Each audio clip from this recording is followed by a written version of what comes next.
라이놀드 니버의 동생이 리처드 니버고요. 2살 차이 납니다. 친형인 라이놀드 니버에 앞서 63년에 서거한, 늦게 태어나 일찍 죽은 거죠. 니버에 앞서 63년에 서거한, 그러니까 한 70세쯤에 돌아가신 거네요. 서거한 리차드 니버는 같은 형과 같은 도시에 태어났겠죠. 미주리주 라이시리에서 94년에 탄생합니다.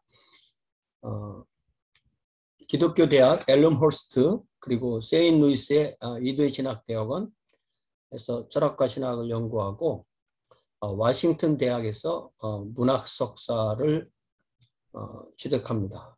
예일 대학교에서 BD 이게 뭔 학인지 모르겠어요. 하도 약자들이 많으니까 이게 그 무슨 박사 학위 중에 하나인 것 같아요. 그리고 PhD 학위까지 받습니다. 예일에 가기 전에 벌써 이든 신학대학에서 강의를 시작했고요. 최고 학위 취득 후에 모교인 엘름홀스트 대학의 총장으로 3년 동안 활약합니다. 그리고 31년 예일 신학대학원, 예일대 신학부죠. 예일 신학부에서 예일 신학부의 기독교 윤리학 교수로 조임된 후 사망할 때까지 교수로서 창의적인 신학자로서 많은 이의 스승으로 일했다. 31년부터 교수를 했으니까 한 30년 이상 교수로 활동합니다. 헬무트 리처드 니버 흑백 사진을 가져왔습니다. 자, 가장 많이 읽힌 저서가 바로 그리스도와 문화고요. 그 앞에 있던 저서가 교파주의의 사회적 근원, Social Sources of Denominationalism, 그리고 그리스도와 문화, Christ and Culture, 이 책이 많이 알려졌죠. 등이 있고, 미국에서의 하나님 왕국, The Kingdom of God in America, 그리고 계시의 의미, Meaning of Revelation, 그리고 니버가 서거한 후에 그의 제자였던 제임스 구스타프슨이 알선으로 출판된 책임지는 자, The Responsible Self 등이 있습니다. 리처드 니버의 신학적인 태도나 방법은 그리스도와 문화에 분명히 드러납니다. 보통 이제 니버 형제 이렇게 알려져 있고 또 둘 사이가 구별이 잘 안 되지만 그래도 이렇게 좀 어느 정도 구분이 됐으면 좋겠습니다. 니버의 신학적 태도나 방법은 그리스도와 문화에서 분명히 나타나는데 이 책의 방법은 형태 구분적 방법, 타이팔로지, 기독교와 문화의 관계를 이제 5가지의 그 범주로 나누는 거죠. 타입으로 라는 이름을 가지는 유명한 것인데 이는 예수 그리스도를 구주로 신앙하는 이가 신을 하나님을 모르는 문화 사회와 어떤 관계를 취할 수 있느냐라는 것이죠. 그거를 5가지 형태로 나눈 것입니다. 하나님을 모르는 문화 사회와 어떤 관계를 취할 수 있느냐는 것을 그 양상에 따라 서술하고 분석하고 비판하는 방식입니다. 자, 이 저서에서 그는 양극단을 들어서 양극단이 있는데 그것은 한편 그리스도교는 문화와는 정반대다. 서로 뭐 만날 일이 없다. 고대 교부 중에 테르툴리아누스 같은 그런 입장이죠. 입장에 서는 것과 문화생활의 극치야말로 기독교적 생활을 하는 태도가 있다. 이건 이제 19세기 자유주의 그런 기독교인이라고 해야 되는 뭐 기독교 컬처랑 교회랑 별로 구별하지 않는 그런 것. 이걸 양극단이라고 보고 이 극단 사이에 있는 중간적 태도가 3가지인데 그러니까 이게 이제 2번째 그러니까 5개 중에서 양극단을 설명했고 이제 가운데 있는 3가지 중에 첫 번째가 그리스도와 문화는 역설적 관계다. 문화와 그리스도는 상극되는 관계에 있다는 이원론자의 태도가 있고 그렇지만 결국 양쪽을 다 긍정할 수밖에 없고 따라서 시민사회의 요구 역시 하나님의 뜻으로 응해야 하여야 하며 하나님의 사랑의 은사 또한 받아들이지 않을 수가 없다. 그러니까 역설이라는 것은 둘 다 따라야 된다는 뜻이죠. 네. 네.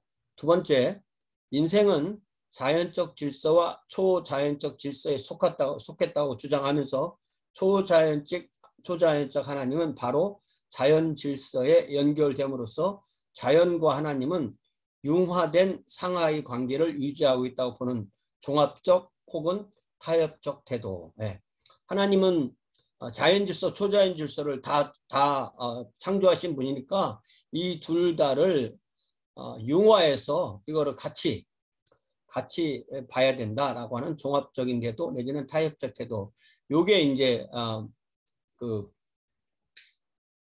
다섯 번째에 네 번째. 그러니까 제일 극단부터 쭉 놓으면은 완전히 서로 만날 일이 없다. 내지는 역설적이다. 그 다음에 가운데가 이제 회심파고 이 두 번째라는 것이 네 번째로 가는 거죠.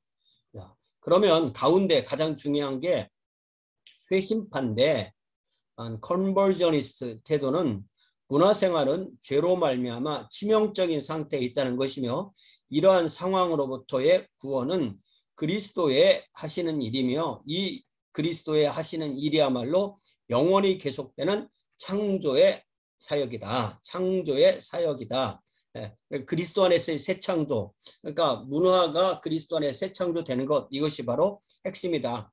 그 생활을 변화시키는 것이 되어야 한다는 태도가 바로 이 회심파적 태도라는 것이다. 그러니까 이게 다 알고 보면 성경과 그대로 연결되는 거예요. 그러니까 이게 신학이라는 것은 성경을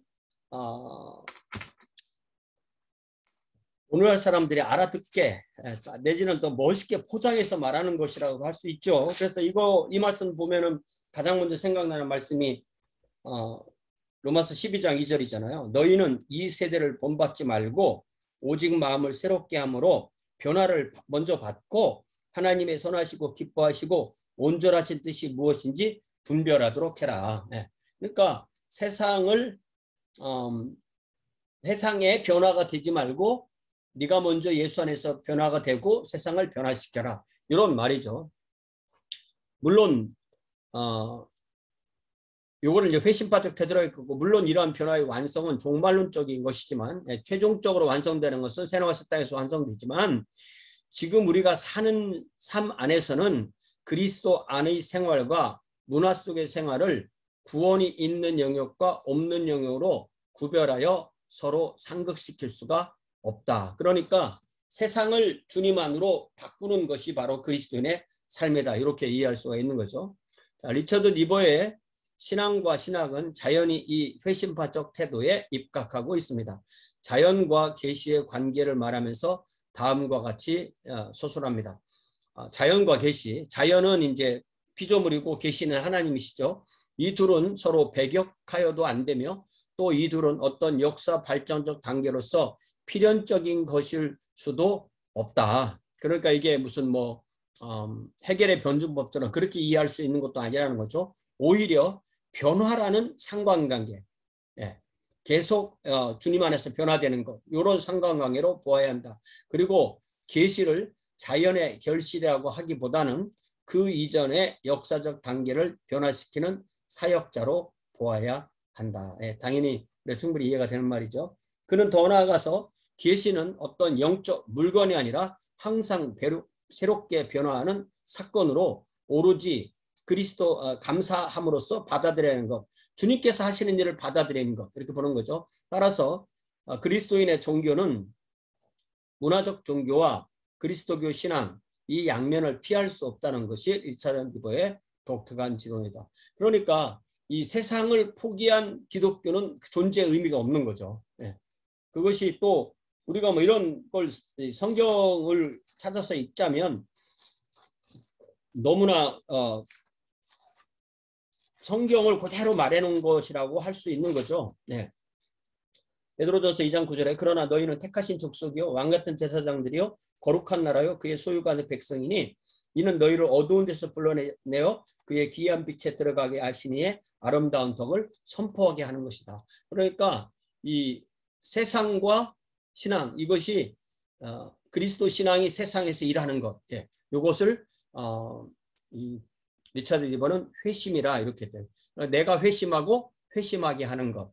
그러니까 변화받고 변화하게 하는 것, 그런 거죠. 문화적 혹은 자연 종교의 국면과 그리스도교 특유의 독특한 신앙의 국면이 상호 개인의 신앙생활을 동적 긴장 관계 두게 하게 한다는 것은 이게 서로 안 맞으니까 긴장할 수가 없는 거죠. 결국 하나님과 인간과의 관계에 대한 리버의 사상에 있어서 뚜렷한 두 개의 상극적 출발점이 있다는 것을 말합니다. 계시는 이 아래로부터 출발하는, 그러니까 이 자연 계시는 아래로부터 출발하는 거고, 특별 계시는 자연 계시는 아래로부터 출발하는 거, 특별 계시는 위로부터 출발하는 거죠. 무시할 수 없다는 것이다. 우리의 신앙은 뭐니 해도 문화적 산물이라는 것이다. 이게 하나님의 계시가 우리에게 와서 우리가 그것을 표현하고 말로 뭘로 다 표현하니까 문화적으로 표현된다는 거죠. 그리스도교 신앙이 그리스도의 역사적 사건과 분리될 수 있는 것이라고 할 수 없으며, 그리스도교가 말하는 구원의 복음은 사회와 문화의 정황이 언급되지 않는 진실에는 무용지물일 수밖에 없다는 것이다. 그러니까 어떠한 계시도 역사를 초월한 계시는 없다는 거죠. 역사 안에 계시가 들어왔기 때문에 이 계시는 피조물, 사회와 문화라는 이 피조물을 제외할 수는 생길 수가 없다는 것입니다. 그렇기 때문에 그 하늘 어디에 있는 피요한 그런 그 진리, 진실이라는 게 진리인데, 진리, 이런 피요한 진리로만 있는 것은 없다는 것입니다. 그러나 다른 한편 그리스도교 신앙이 말하는 자연 문화적 종교는 예수 그리스도에 관한 믿음의 지식을 통하여서만 가능하다. 예수 그리스도가 없다면 그건 자연 종교죠. 그렇기 때문에 그리스도에 대한 믿음의 지식을 통해서 그것이 완성된다는 것입니다. 결국 자연신학은 가능하다 하여도 그리스도교적 자연신학은 있을 수가 없다. 자연신학이 만약에 있다면 그것은 기독교 밖에만 있는 것이지, 기독교 안에는 주님 안에서 그 모든 것이 다 정리가 되는 거죠. 그리스도 없는 자연신학은 기독교 안에는 없다. 이렇게 자연스럽게 정리가 되는 겁니다. 자, 이러한 변증법적 신학 방법은 이버의 사상에 계속 나온다는 거죠. 그는 신앙인을 변증법적 혹은 동적 긴장 관계에 두다. 변증법이라는 것은 이 정반합이라는 말이잖아요. 그러니까 이 자연으로 출발하지만 자연이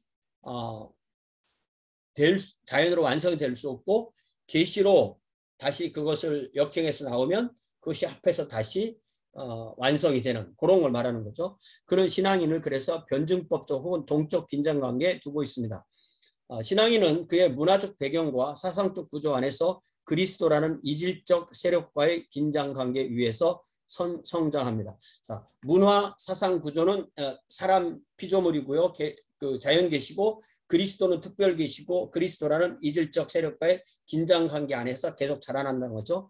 그리고 개인과 공동체와의 관계, 나아가서 이 교회 공동체와 이 공동체 안에 있는 사람과 이 밖의 공동체와 그 공동체의 사람과의 대화적 관계에 의해서 신앙인은 활동해야 된다. 그러니까 이 성령 안에서 주어지는 대화가 없이는 아무것도 되지 않는다는 것입니다. 신앙을 이러한 변증법적 동적 긴장 관계에 놓는 데에는 그럴 만한 신학적 이유가 있습니다. 즉 인간은 모든 것과 대화적 상관관계를 통하여서 근본적으로 이질적인 궁극적 타자와 하나님을 말하는 말이죠. 그러니까 이게 좀 철학적인 신학적인 표현을 썼지만 하나님을 말하는 겁니다. 그래서 뭐 이질적이다 이런 표현을 쓸 때마다 바르트를 생각하면 되는 것입니다. 자연 종교와 그리스도교 신앙의 상호 관계를 말함에 있어서 리버의 근본 사상은 무엇보다도 신을 제1자로 보는 것. 이런 건 이제 그 플라톤이나 신플라톤주의 이런 그리스 철학의 한계가 있는 것입니다. 로 보는 것과 인간이 절대적으로 신에게 의지한다는 변증법적이며 상관적인 해석이 있다고 것이다. 변증법이라는 것은 나라는 존재가 있지만 그거를 항상 반대 개념으로 오시는 하나님, 요 말이 항상 같이 있는 거예요. 그렇지만 서로 관련이 된다는 면에서 상관적이라는 거죠. 리버에 있어서 신은 궁극적으로 타자이며 인간과는 절대적으로 질적 차이가 있다는 키르케고르의 사상과 1920년대죠. 바르트의 변증신학이 있다. 그런 말입니다. 그러니까 우리가 지금까지 공부를 했기 때문에 이게 이해가 되는 거. 특별히 여기 바르트를 1920년대라고 말한 것은 초기 바르트를 더 강조해서 말하는 게 되는 거죠. 그러니까 결국 니버도 신정통주의 계열에 속한 신학자라고 그렇게 볼 수 있습니다. 그러므로 이러한 신학적 태도는 인간이 어떻게 그의 여러 가지 자연적 혹은 문화적인 대화적 관계를 통하여 절대적이며 궁극적으로 타자인 신과 또한 대화적 관계를 어떻게 유지할 수 있겠는가 하는 신학적 근본 문제가 발생하게 되는 것입니다. 굳이 신이라고 쓰지 않고 우리가 편한 말로 하나님 이렇게 바꿉시다. 이게 신이라고 번역을 하지만 그게 똑같이 갓을 번역한 단어거든요. 이러한 자연신학과 계시신학의 문제를 포함하고 있으므로 니버의 신학은 그리스도 중심적이라고 하기보다는 하나님 중심적이라는 것이 타당할 것이다. 이거 사실 그 얘기인데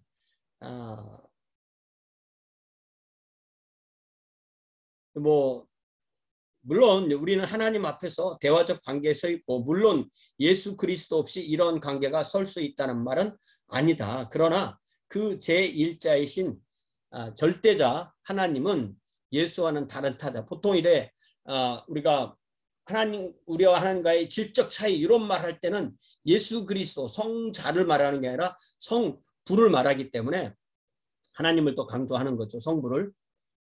그러므로 이 타자는 모든 인간 욕구와 가치를 심판하시는 원수로서 에놈이죠.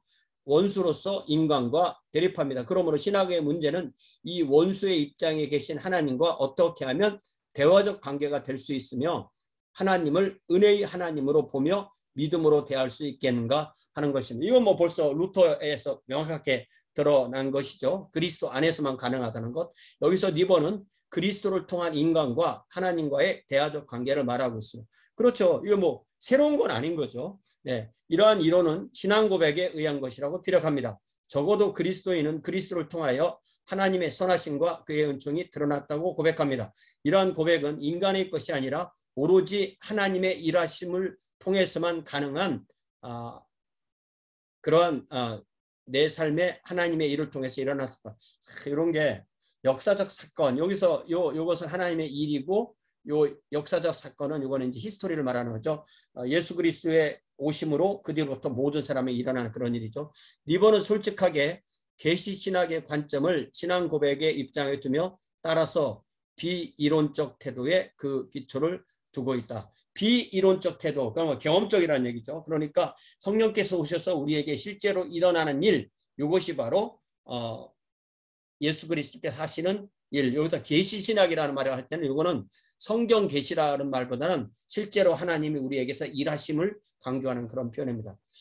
자, 인용을 합니다. 이 입장에서 어쨌든 니버의 신학은 첫째 인간의 상관성, 릴레이셔널을 강조하고는 한편 또한 객관성과 계시성을 동등하게 역설한다. 즉 하나님의 절대적 객관성을 역설하면서 신인관계는 하나님과 인간관계는 하나님 편의 자의적 계시를 통해서만 가능하다는 것을 주장합니다. 그러니까 그 이니셔티브, 주도권 항상 하나님이 갖고 계시는 것입니다. 그러나 니버의 신학은 슐라이어마하의 주관적인 관계성 역시 포함하고 있기에 상관주의와 객관주의의 긴장이 니버로 하여금 신학적인 딜레마, 즉 19세기 신학자들과 소위 위기신학자들이 당한 딜레마에 빠지게 합니다. 그러니까 어떤 긴장이 있다는 거죠. 하나님과 인간이 느끼는 의지의 감정에서만 인식된다고 하는 상관주의는 결국 주관성에 사로잡혀 자유로우며 절대적인 하나님의 객관적 은사를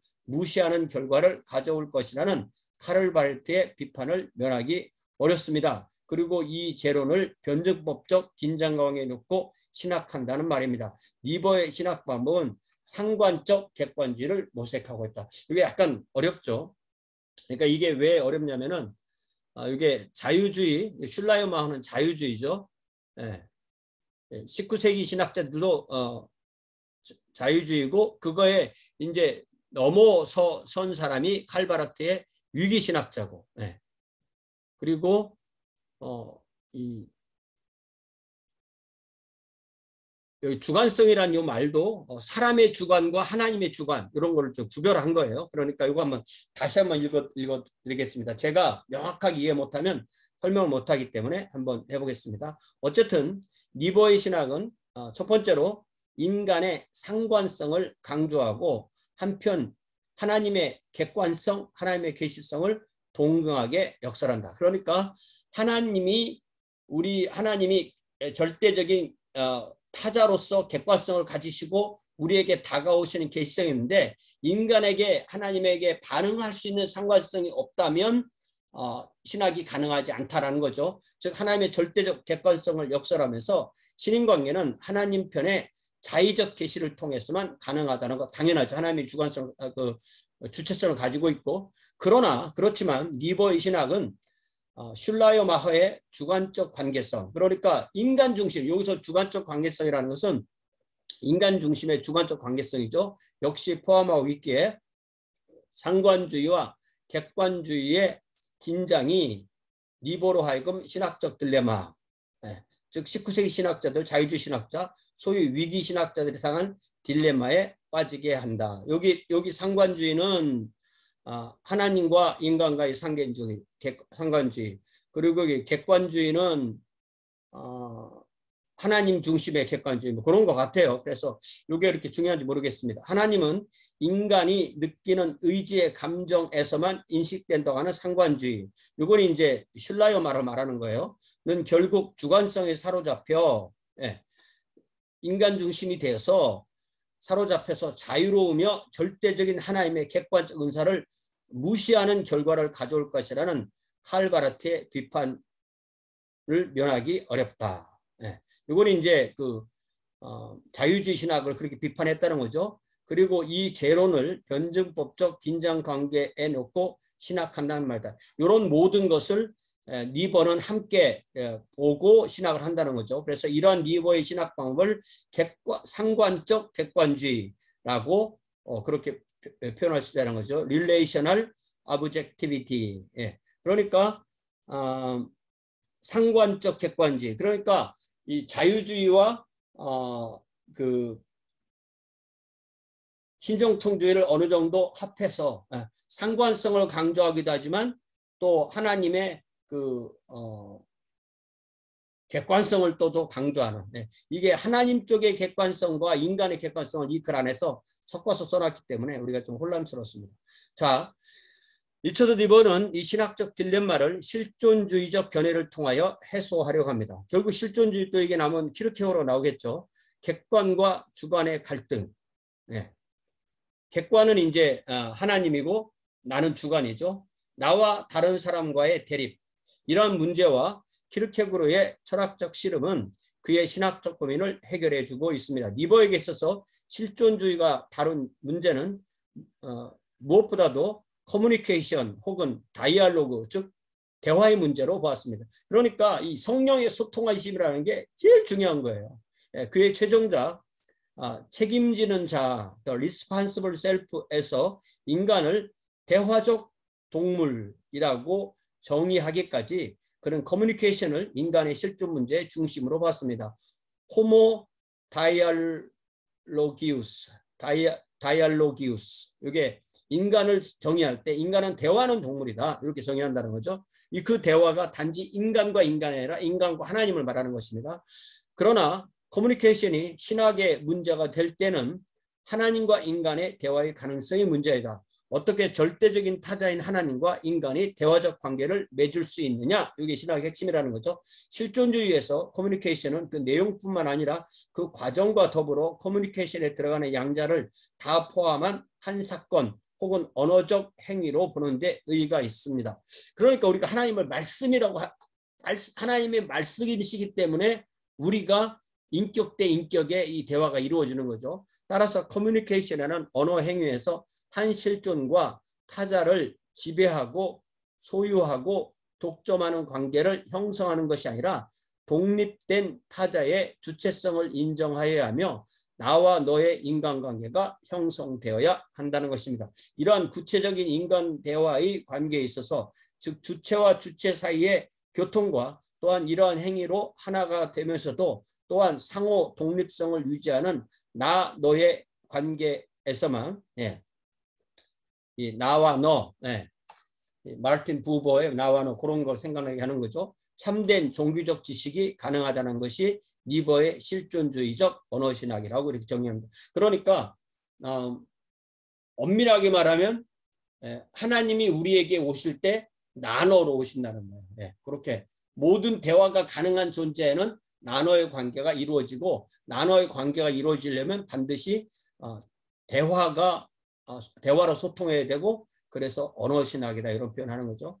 이러한 사상은 또한 진리라는 것이나 진리에 대한 지식이 객관적이거나 중립적일 수 없으며 주관과 주관의 실존적 희망 속에 가능하다는 것이라는 생각을 포함합니다. 그러니까 하나님도 주관, 나도 주관 이렇게 만나진다는 거죠. 인간은 윤리적으로 그리고 책임을 지며 서로 대화하며 상관하는 대화적 동물입니다. 그렇다고 해서 니버의 실존주의는 반이성주의적인 것은 아니다. 이성을 거부한다는 것은 아니다라는 것입니다. 니버는 너와의 관계를 신앙과 결단으로 맺음으로써 신앙과 결단 이런 표현을 다시 기록해 그러죠. 이지적 고찰을 참으로 가능하게 합니다. 실존적 신앙과 결단은 주체와 주체가 대등하게 책임있게 대하여 대화함으로써만 이루어질 수 있는 것입니다. 인간이 근본적인 실존적 관계를 만들고 가져야 주체는 과연 살아계신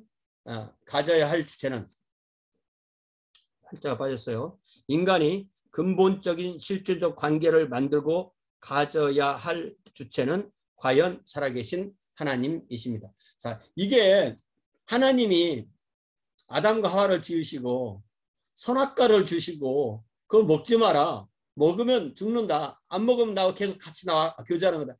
이런 게 바로 하나님이 사람을 얼마나 대단한 존재로 지으셨는가. 그러니까 하나님과 1대1로 관계를 유지할 수 있는 존재로 지었다. 인간이 근본적 실제적 관계를 만들고 가져가야 될 주체는 하나님이다. 그러니까 항상 하나님이 나, 너. 우리는 하나님을 너 이렇게 안 부르죠. 절대로. 그러나 영어에서는 분명히 하나님을 부를 때 you 이렇게 얘기를 합니다. 그거죠.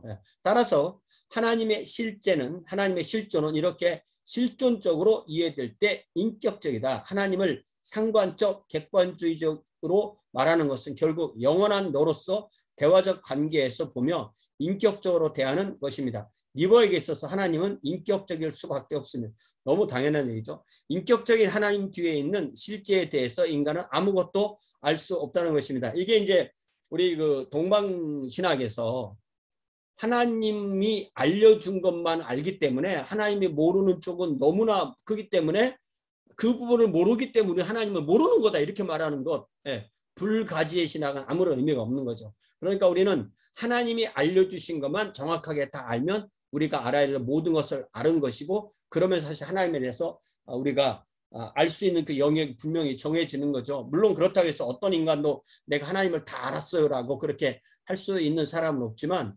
오리무중에 빠지게는 안 해주는 것입니다. 하나님을 말할 수 있는 유일한 길은 그를 인격적으로 보는 길입니다. 하나님은 우리와의 관계에 제한을 받지 않으시는 절대적 주체지만 인간은 이러한 주체와의 대화에 의지하며 절대적 의지를 통해서만 그 주체성을 유지할 수 있습니다. 그러니까 하나님은 의지를 가지시고 우리에게 의지를 주시고 내 의지의 결단을 촉구하시는 거죠. 그러므로 하나님은 나와 너의 대화의 기반인 동시에 나와 너의 대화의 밖에서의 하나님은 알 수 없는 존재신 거죠. 하나님은 인간의 모든 변증법적 관계와 따라서 언어의 관계 속에서 역사하신다는 유일신적 견해를 니버는 고집합니다. 뭐 당연한 알고 보면 참 당연한 얘기입니다. 자, 과연 니버의 실존주의가 우리의 신학적 딜레마를 해소했다고 할 수 있을까? 객체와 객체 사이의 대화를 통한 관계에서 얻어지는 지식이 가능하다면 신인 관계를 통한 인간의 신지식을 극단으로 부정하는 바르트의 반박을 어떻게 처리할 것인가, 그리고 하나님만이 절대적이며 하나님만을 예배해야 하며 하나님만이 인간 실존의 기본적이며 궁극적인 관심사라고 역설하는 니버 자신에게도 역시 바르트의 1920년대 이원론이 있는 것이 아닐까, 이렇게 물어보는 겁니다. 근데 우리가 이 1920년대 바르트는 그 시대의 요청에 답한 것이고, 바르트가 거기에 머물러 있지 않기 때문에 우리가 그것에만 이렇게 머물러 있을 필요가 없는 것입니다. 이러한 문제의 해소는 아무래도 종말론적인 소망에 속하는 것이 아닌가 생각된다. 결과적으로 완성은 종말에서 된다는 것이죠. 어쨌든 니버는 바르트의 믿음의 유비의 방법을 통한 문제 해소를 모색하지 않습니다. 니버는 차라리 19세기 자유주의적 경향을 실존주의적 대화의 관계와 연결함으로써 참된 의미의 상황주의 혹은 상대주의의 방향을 취합니다. 그러니까 니버는 바르트보다는 훨씬 더 자유주의 쪽에 문을 열어놨다는 거죠. 그러나 니버의 상황은 나와 너의 대화의 상황이며 상대주의는 인간과의 인격적 관계를 통한 것을 중심으로 하고 있음을 고려해야만 합니다. 그리고 니버는 철저하게 비형이상학적이며 인간과 인간과의 대화적 인격적 관계에 그의 신학의 기초를 둠으로써 실존주의적 윤리를 모색합니다. 그러므로 니버를 말할 때 상대주의는 역사적 상대주의와 구별해야 하며 인간과 인간과의 대화를 통한 상관에 입각한 객관과 주관이 종합된 진리를 말하고 있다는 것을 명확히 인식해야 된다. 그러니까 훨씬 더 이 자유주의적인 쪽으로 더 많이 내려와 있다는, 그렇게 이해를 해야 되겠습니다. 따라서 니버의 윤리학은 이러한 인간의 대화적 관계를 비판적으로 사고 분석하는 학문이라고 봄으로써 서술적 윤리의 방법도 역시 모색하고 있음을 보여줍니다. 인간의 상호 대화적 관계는 인간과 하나님의 언어적 관계를 가능하게 한다는 것은 바로 새로운 언어 신학의 가능성을 역시 시사합니다. 그러니까 이게 신학이라는 것이 인간과 하나님과 얘기만 하는 게 아니라 인간과 인간과의 얘기도 역시 중요한 거죠. 인간의 상호 대화적 관계는 인간과 하나님의 언어적 관계를 가능하게 한다는 것이 바로 새로운 언어 신학의 가능성의 역설. 그러니까 인간과 인간이 서로 대화를 하기 때문에 또한 인간과 하나님과의 대화도 가능하다. 이런 식으로 훨씬 더 무게중심이 인간 쪽으로 와 있는 거죠. 자, 이 중요한 인용을 몇 군데 보면 그리스도께서 하나님을 사랑하라고 하신 것과 인간을 사랑하라고 하신 것은 공통된 성질을 가진 것이 아니라 다만 공통된 근원을 가진 두 구별된 덕이다. 그러니까 우리의 한 마음에서 하나님도 사랑하고 이웃도 사랑하는 거죠. 하나님을 사랑한다는 것은 유일한 참된 참으로 유일하시고 참으로 선한 일을 찬양하는 것이며,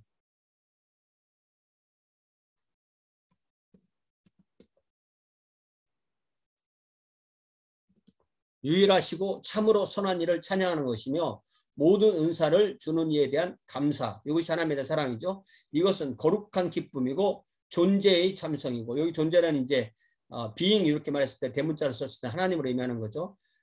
하나님께 모든 것을 다 하나님을 향하여서 yes 하는 거죠. 그러나 사람을 사랑한다는 것은 찬양보다는 긍휼히 여기는 것이다. 이것은 감사하기보다는 주는 것과 용서하는 것이다. 그러니까 같은 마음에서 나오는 거지만 전혀 다르다는 거죠. 이것은 인간의 사악과 불경건함 때문에 고난을 받는 것이다. 이것은 인간이 있는 그대로 수락하는 것을 응함이 아니라 회개할 것을 요구하는 것이다. 사람이 있는 그대로 다 인정하고 받아들이는 게 아니라 계속 그 회개를 촉구한다는 것이죠. 그 회심파 그 얘기가 다시 나옵니다. 하나님에 대한 사랑은 비소유적 에로스요. 예.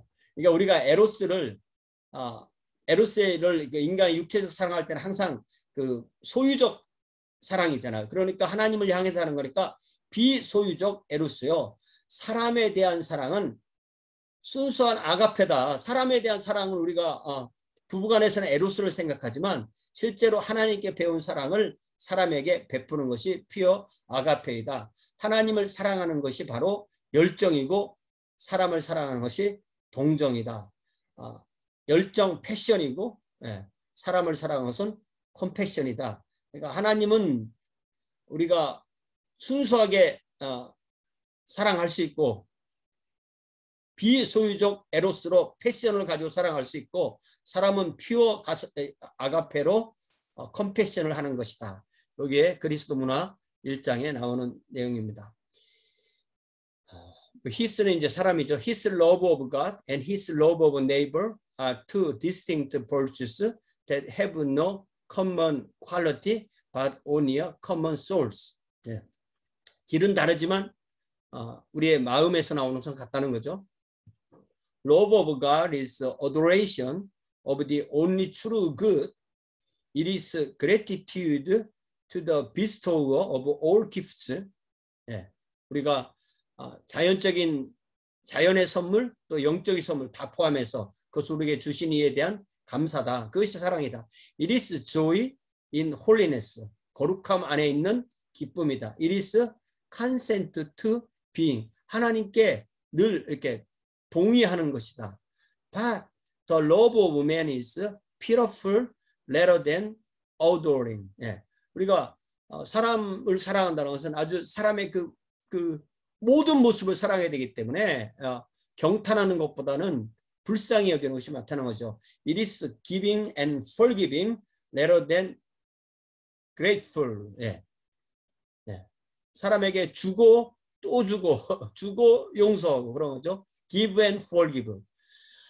It suffers for them in their viciousness and profaneness. 그러니까 사람들의 뭐라고 했죠? 이게 뜻이 사악함, 불경을함. 여기 이제 사악함이라는 단어네요. viciousness and profane. profaneness 이게 그 불경하다 이런 말이잖아요. It does not consent to accept them as they are. 사람의 있는 모습 그대로 바라주는 것은 아니다. But calls them to repentance. repentance를 요구할 때 회심이 일어나는 거죠. The love of God is non-possessive eros. 그러니까 에로스가 이게 아주 뜨거운 사랑인데 하나님을 뜨겁게 사랑한다는 것은 하나님을 뭐 이기적으로 소유할 수 없다는 거죠. non-possessive. The love of man pure agape. 우리가 보통 아가페를 생각할 때 하나님의 우리를 향한 사랑을 생각하는데 그 사랑을 우리가 사람에게 하는 것이 바로 사람을 향한 사랑이다. The love of God is passion. 이런 말 잘 안 쓰잖아요. 우리가 이 패션, 하나님을 패션을 가지고 사랑하기 때문에 고통도 또한 감수하게 되는 거죠. 그래서 패션이란 뜻이 열정도 되고 고난도 되는 겁니다. The love of man, compassion. 함께 고통을 당하는 것. compassion은 그 사람을 사랑하기 때문에 그 사람의 처한 입장에 내려가서 성육신의 삶으로 섬기고 대속하는 것. 이것을 바로 컴패션이라고 이렇게 하죠. 그래서 결국 이거는 하나님의 사랑을 우리가 받아서 사람을 사랑한다. 하나님의 사랑을 체험하고 사람을 사랑한다. 요거로 정리가 될 수가 있습니다.